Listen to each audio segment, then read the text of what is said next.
Welcome to the Daily Dev Talk with me, Adrian Nantchev, where we explore and share experiences, stories, and lessons 7 days a week from across the games industry, helping you make the best game you can. Stay tuned for today's episode. Good morning, Overload Nation. Welcome to another episode of the Daily Dev Talk, talking to game designers from across the world to bring you experiences, stories, and lessons 7 days a week. Today, I'm joined with Robert Podgorski from Blackmoon Design to talk about their first game, The Few. Robert, let's talk about yourself first. How did you get into the games industry? So I wanted to make games like always from my age when I was 10, and I went to computer science college so I learned a little bit of programming, and I always liked drawing and did some art. So I learned like 15 years ago it was, I guess.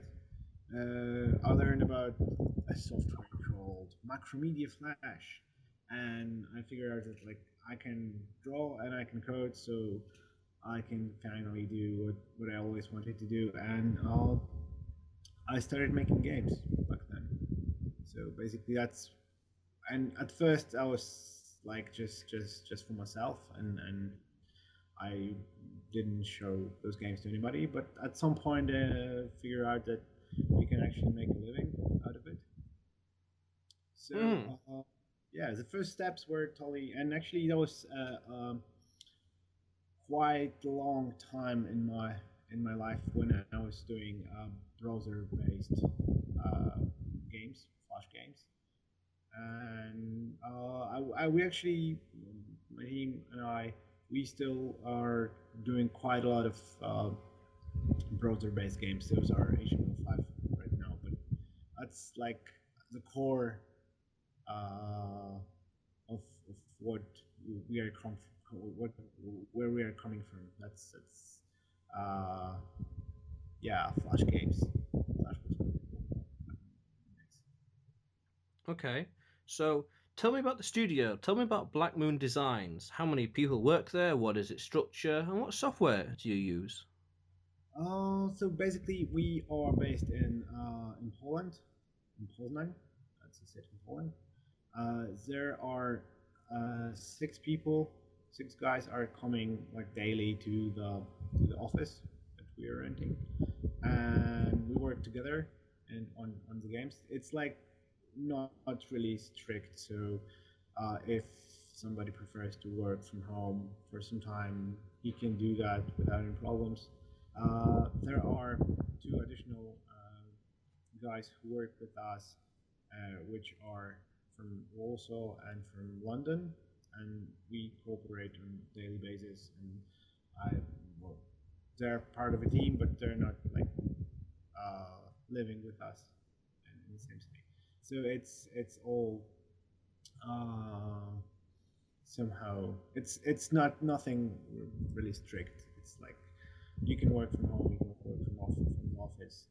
And as for the software we're using, uh, it really depends on the game. But like I said, we're coming from Flash. We have a Flash background, so there's a lot of Adobe software we're using. We're still doing some graphics and animation in Flash, and Photoshop is, yeah, always a good choice if you want to edit some stuff. And uh, we code the games in HTML5 right now. So that's JavaScript basically. We are also using a editor called Construct for some prototypes and for some games.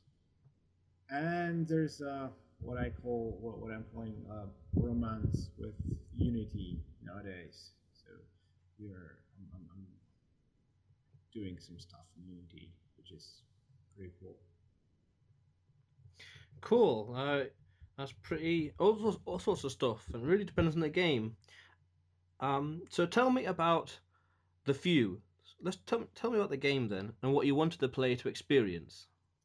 So the few started as a browser game, and we figure out that the thing, the theme and some mechanics that we figure out really sticks, and people are playing it quite a lot.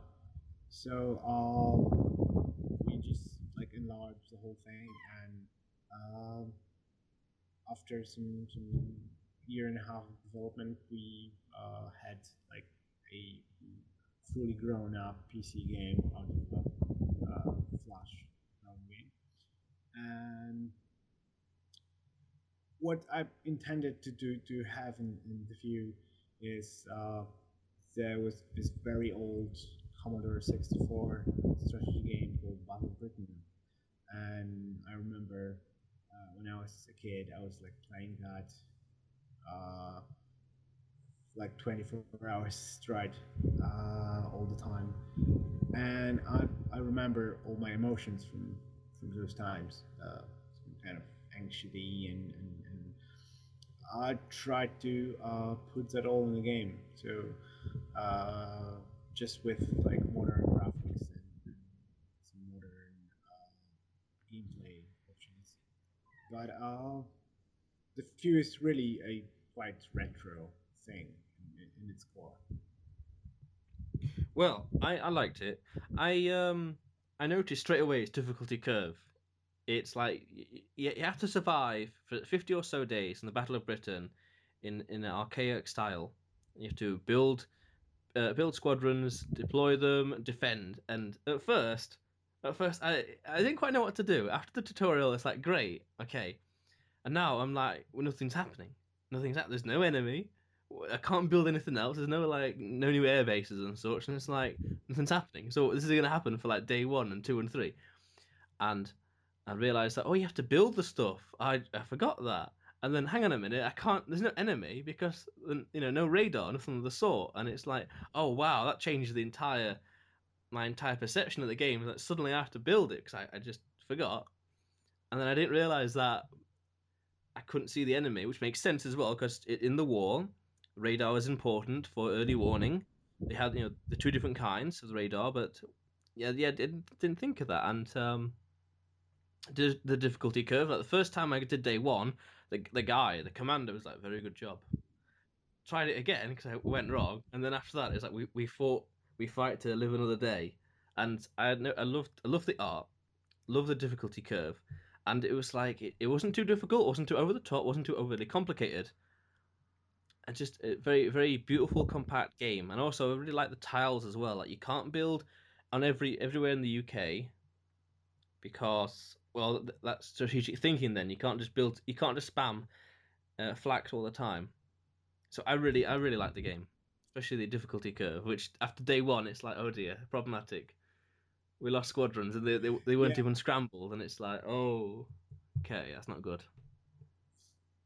I'm very glad you like that. But actually, all the things that you just mentioned, some people are consider them flaws of the game, especially difficulty curve, which like caused us some troubles. And I guess we're working on some sequel to the few, and it's because this is really a quite hardcore strategy game, Mm. which will demand a lot of time from you, and yeah, that was a goal that you'll feel really like a RAF commander who's like on the edge, and this war coming on, and he's like totally exhausted, and like bombers are coming in and you need to do something. But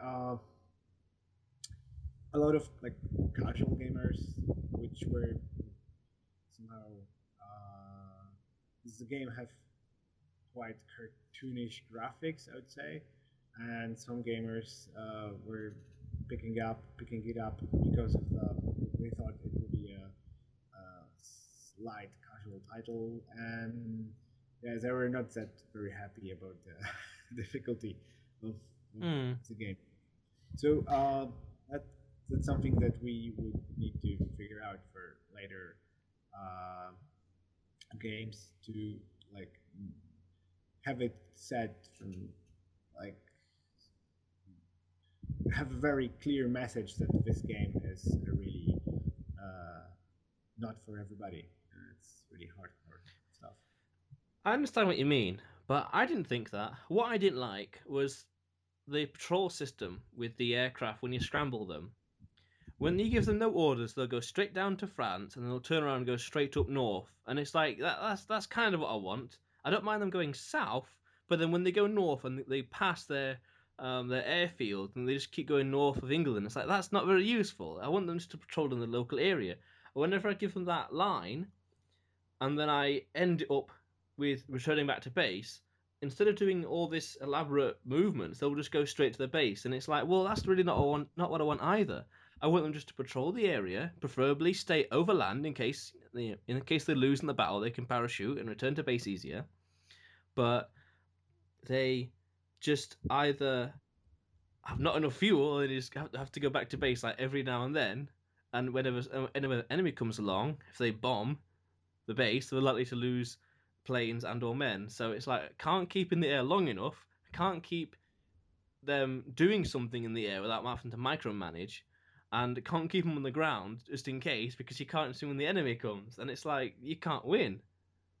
You can't win either way. But that's what makes it really very very tactical and strategical in its own way. That's what makes it clever, and that's one reason why I like it. I see what you mean with the art style, but I hadn't really thought about that. I noticed that the narrator, his art style was a little out of place. Kind of like his art style and his nose and the facial features a little out of place with the kind of cartoonish, realistic like UI and the planes, but generally not really. I didn't think it was too cartoony. Yeah, well, we really learned a lot of things in while publishing this game. So uh, it's really good and nice, and I'm really happy how it of the current game. But like there are all those small details I wish we had time to improve. So Mm. there's a lot of things that you learned by making your first PC game. Oh, certainly. And speaking of learning, Robert, how did you go about promoting the game, and what strategies worked and what didn't work so well? Um, Actually, we try to like communicate about releasing the game all over the social medias, Twitter, Facebook, and contact all major review sites. And in some cases, they pick it up, and put some information about us, and it brought some people to the game. But I guess the best results were from all those like niche things that we really haven't planned, and they were just happened. There is quite a lot of people who are interested in history and aviation and Battle of Britain as a historical thing, and some part of those guys were are also gamers, and actually this group uh yeah that's where that's our like core fan base, and they there were quite a lot of cases where players who like learned from about the game, we're not sure where from, they became our like evangelists, and they were writing blogs and some stories about them playing the game. So yeah, I guess there were some news about the few on historical sites and aviation funds sites, and they brought quite a lot of people to our game. So that wasn't only gaming industry, but also uh, apart from gaming press, that was a lot of people who were just interested in the theme rather than the game itself, I would say. That's pretty cool. So by chance, you had niche parts of the press advocating you. Yeah, That's yeah, that's really that's different. That's interesting. I think that's worthwhile considering whenever you have a game, and depending on what kind of game it is. If there's any niche kind of market outside the industry, in this case, it was history buffs. Ah, that's different. hmm Which, by the way, I used to love World War Two a few years ago. Still do, but not so much. Like, I used to watch all sorts of documentaries and History Channel and learn all sorts, mainly about the conflicts, like the Battle of Britain and such. Not so much like the home front or things like that or what was going elsewhere, but mainly on the conflicts and the timeline of events. So yeah, yeah, this game really resonated with me as well. so. Uh, it's like we are watching the same things that you just described. So yeah, it's like I said, it's a totally niche fan base out there. Hmm. So how did you go about funding the game, and what methods worked well and what didn't work well? The game is totally self-funded. So basically, we uh, while doing the few, we were still doing some smaller titles, and actually we still do them. And like those games earned enough that we were able to work on the few for a longer time.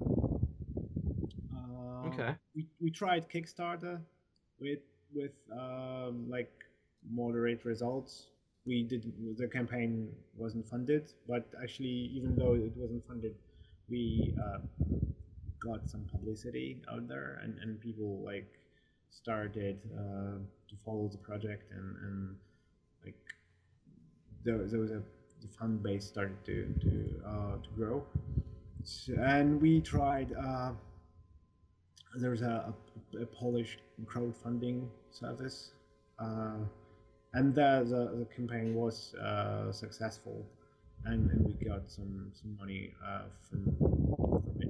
But actually, the publicity and saying that like we got articles in all over the gaming press in Poland, and actually even some mainstream media.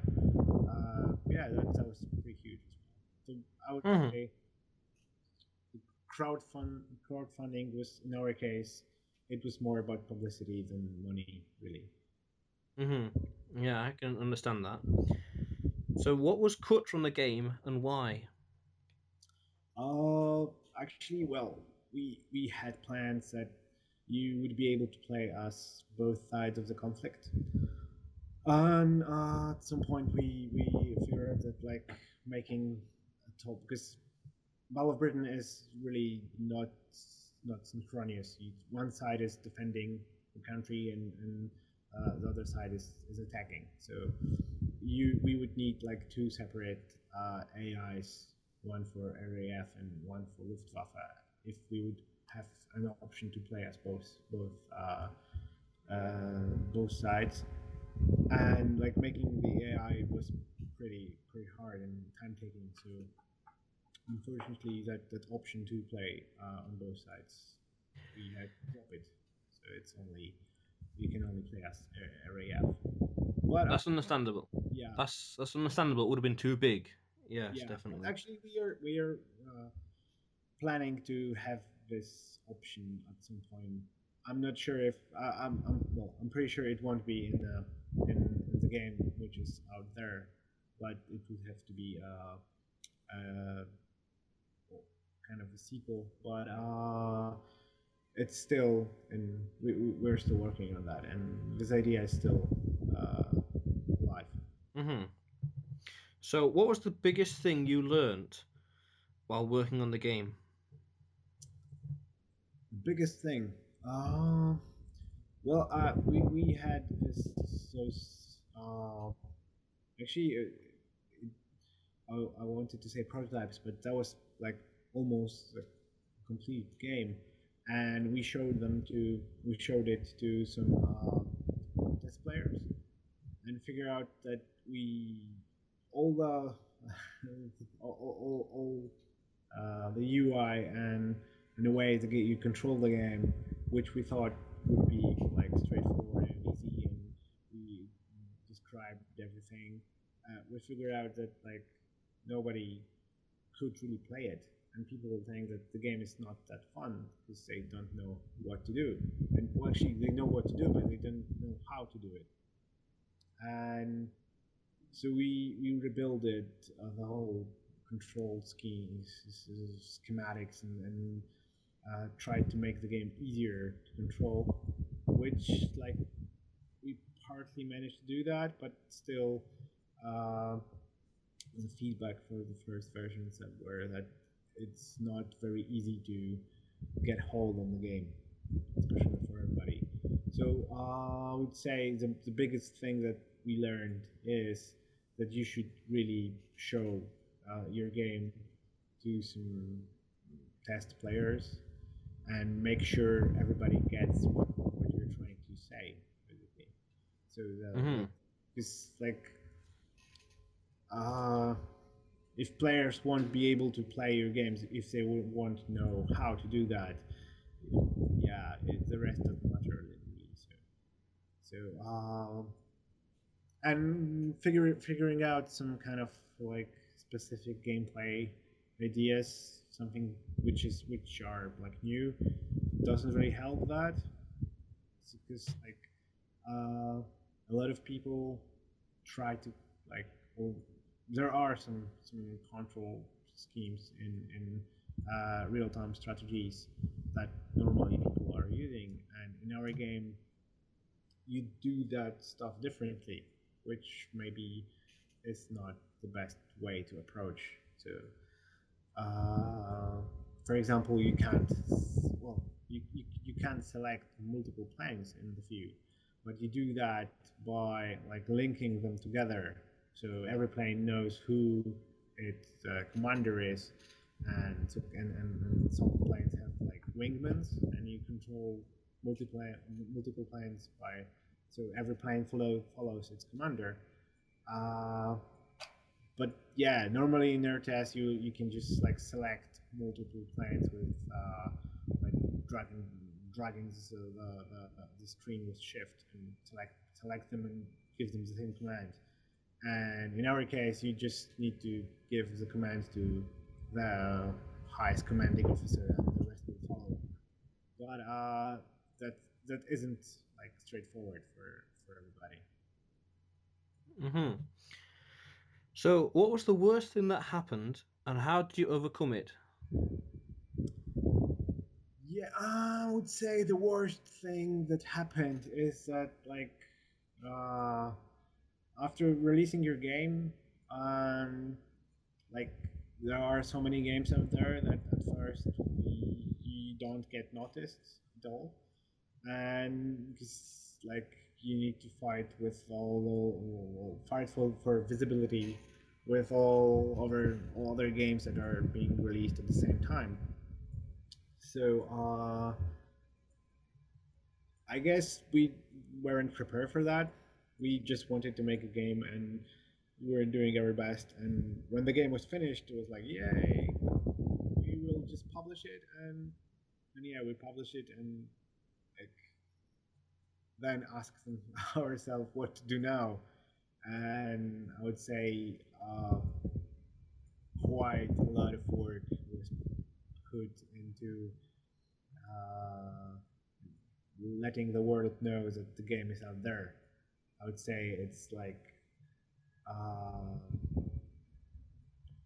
finishing a game is just a first step. Letting the word out about the game, that's really hard these days. So Fac- yeah, Facilitating word of mouth. yeah. Well, because yeah, there's a few is in each title, really. So in our case, it worked really well. That's and actually, I think that's way to go. Because you just make a game for yourself really, and the game that you want to play, and if there's like enough of people who think similar, you'll get some kind of visibility, and people will like your game and like to play your game. uh, Definitely. Yeah. Definitely, I agree. I think that if you wouldn't play it, then you wouldn't pay for it when it comes to making a game. Yeah. Yeah. Exactly. It's, but still, uh, actually, I think like getting on Steam was something that really helped that as well. Uh, and we released the game some time ago. Right now, it might be easier through Greenlight, but like yeah, we had to spend some time to promote the Greenlight campaign itself to make it work. Hmm. So, what was the best game dev purchase or investment you made? Whether it was a software license, a top quality piece of hardware or equipment, or simply a comfortable chair and a good desk, Hmm. Best investment. or purchase. Yeah, let me think. Uh,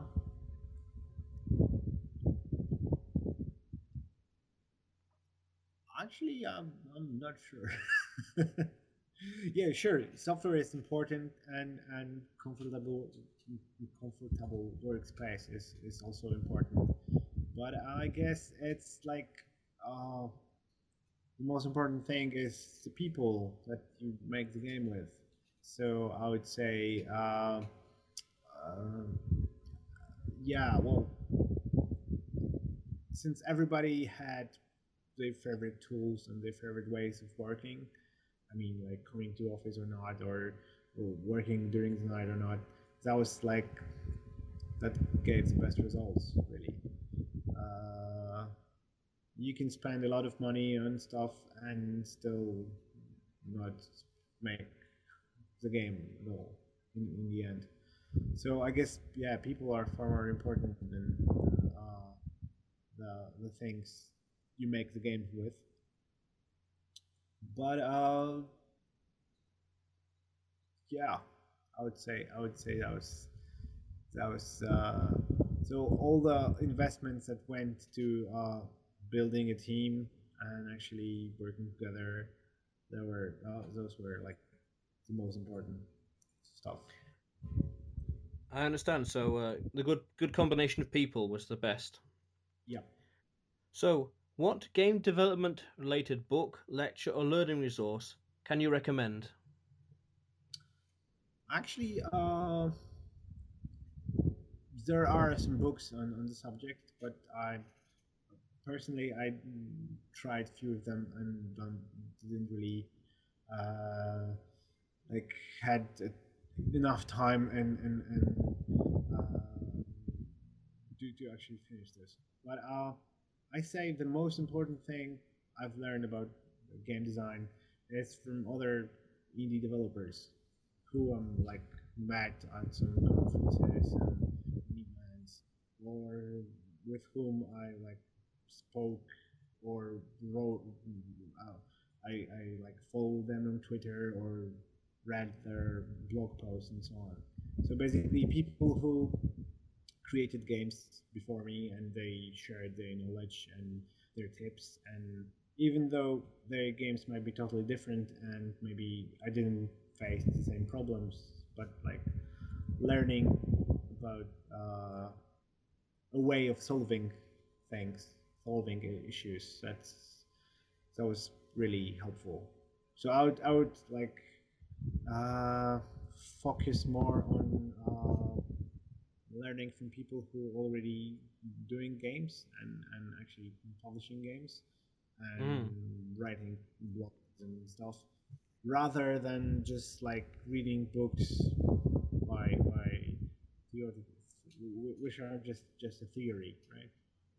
Hmm. But yeah, but still, you should try reading books full of theory just to make sure that like you will have some base to build the practical knowledge on them. Yes, Robert, this is the purpose. That is the purpose of the Daily Dev Talk to build experiences and knowledges and Yeah, stories and to build a pool of such so other developers can reference or learn from. That's why we're yeah, here. That's exactly why I well, like talking to giving interview and talking about our game. Maybe some other game developer will learn some stuff from it, and it's Exactly. like I got a lot of from the community while doing our game, so I feel obligated to like give back, basically. So, like an Evernote or Trello, do you have a useful or productivity enhancing software, app, extension, or website worth sharing? Yeah, we are using Trello for keeping to-do lists and track of things and actually discuss some stuff.